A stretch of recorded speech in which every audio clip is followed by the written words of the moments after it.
Son zamanlar Müslüm Maqamayev adına Azərbaycan Dövlət Filarmoniyasında bir sıra gözəl ənənələr yaranmışdır.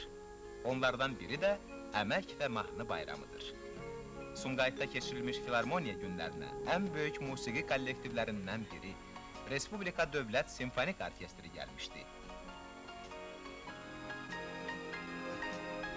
SSR xalq artisti Niyazinin dirijorluğu ilə orkestrin verdiyi konsertlərə Sumqayıt Kimya Zavodunun fəhlələri birbaşa iş üstündə, fasilə zamanı qulaq asırdılar.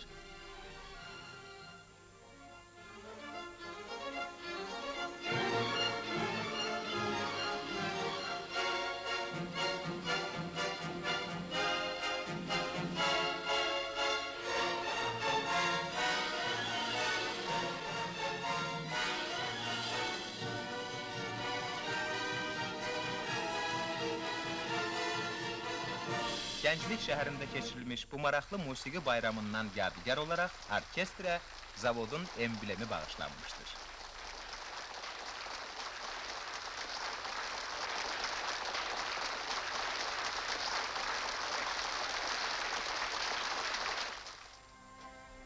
Filarmoniyanın keçirdiyi yeni tədbirlərdən biri də tamaşaçılar qarşısında yaradıcılıq hesabatlarıdır.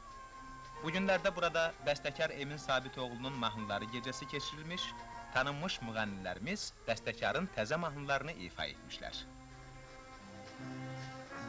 Arzula, oğlu